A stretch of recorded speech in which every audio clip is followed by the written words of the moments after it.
Hiraeth mawr a hiraeth gwrylon, hiraeth sydd yn torri'n nghalon.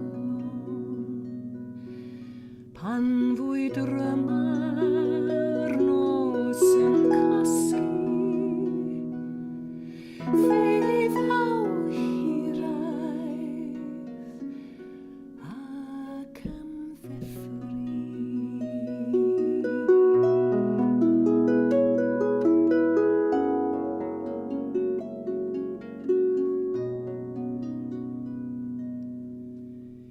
Hiraeth, hiraeth, cilia, cilia, paid â phwyso mor drwm arnaf, nes at tipyn at yr